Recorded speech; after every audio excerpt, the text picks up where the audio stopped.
Hay muchas corrientes que hablan de liderazgo. Por supuesto, creo que últimamente la más fuerte es el liderazgo situacional, ¿no? El liderazgo transformacional. Hay el liderazgo a través del servicio o el liderazgo de servicio. Hay una serie de corrientes que nos invitan a ver al líder con una visión, digamos, desde el punto de vista antropológico, como un líder que realmente es capaz de tomar decisiones. Y entonces sitúan liderazgos de procesos, liderazgos de, digamos, de tecnología, liderazgos transformacionales, liderazgos situacionales. El liderazgo centrado en la persona, más que una corriente como tal, es una invitación a los líderes a que entiendan a las personas que colaboran con ellos. De tal manera que no es que se trate de desvincular el líder en el servicio o de liderazgo y humildad, por ejemplo, del que habla Jim Collins, sino que esos son aspectos que de nuevo son herramientales, le sirven al líder para convencer, para motivar, pero la invitación de liderazgo centrado en la persona que hace Carlos Llano, yo nada más hago un eco de ello, es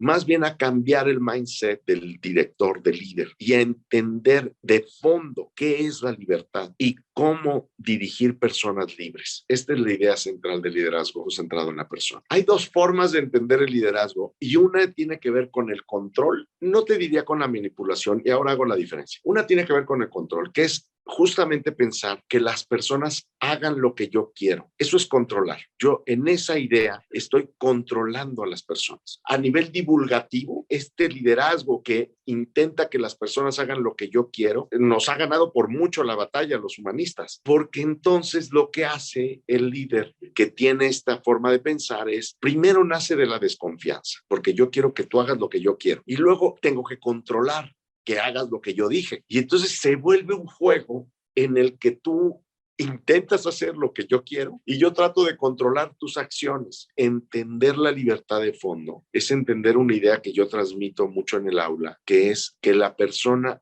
hace lo que quiere, de tal manera que donde yo puedo influir en la persona, donde yo puedo inspirar a las personas como líder, no es desde el control, sino desde la motivación. Es decir, yo no tengo que hacer que ellos hagan algo que yo quiero. Yo tengo que hacer que ellos quieran lo mismo que yo quiero. De tal manera que cuando la otra persona quiere el objetivo, ya no necesita mi control. Son tres momentos para no confundir a nuestro auditorio, es decir, el diagnóstico, la decisión y el mando. Y este es el modelo de gestión del método del caso. Por eso se vincula también la obra de Carlos Llano con el IPADE, porque en el fondo la razón práctica lo que hace es un primer momento donde tengo que conseguir toda la información que me sea posible, de todos los recursos de los que yo pueda tener acceso, conseguir toda la información para armar un caso. Eso es lo que hacemos en el IPADE, armamos casos con una serie de información que ponemos en la mesa de los directores. Esa información en el modelo de gestión de Carlos Llano no la tiene que recabar el director.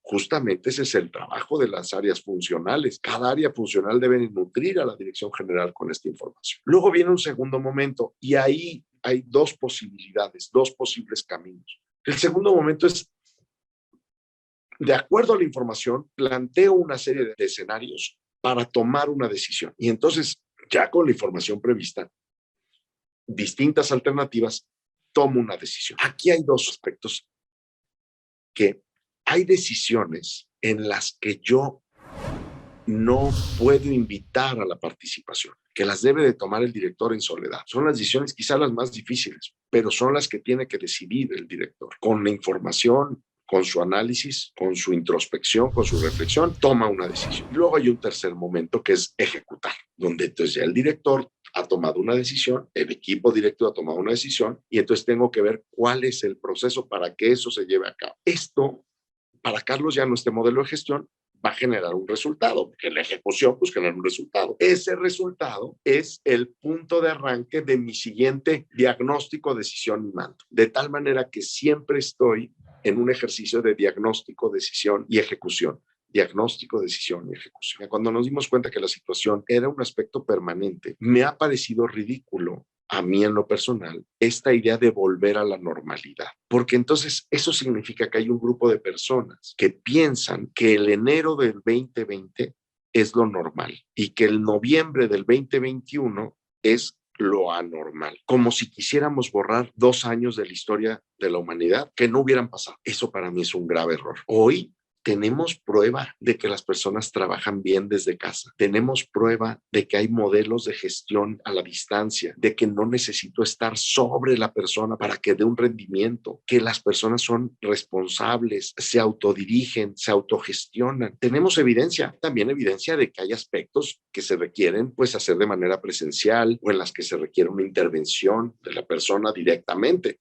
que no se pueden hacer a distancia. Pero no es solo la distancia lo importante. Lo importante más bien es que hay que entender que hemos madurado como seres humanos. La pandemia nos ha hecho madurar y nos ha hecho darnos cuenta que es nuestra responsabilidad atender el trabajo como un medio no solo de recursos materiales, sino como un medio de desarrollo personal. Por desgracia, muchas personas en la pandemia han perdido su empleo, al menos su empleo, digamos, anterior o su empleo habitual, y han tenido que reconstruirse. Y justamente ese es el aprendizaje, que la gente requiere del trabajo para ser mejor persona, no solo porque tenga acceso a más recurso económico o a más recurso material, sino que nos damos cuenta que el trabajo nos nutre de manera humana, porque ese contacto social, esa interacción social que tenemos con las personas, nos ayudan a ser mejores, nos ayudan a tener mejores días. Entonces, creo evidentemente que la tecnología nos está dando una gran lección de facilitar las ventas, de facilitar las transacciones, de facilitar el movimiento de los recursos económicos, de los proveedores. A mí en lo personal me da mucha tristeza cuando oigo personas que dicen hay que volver.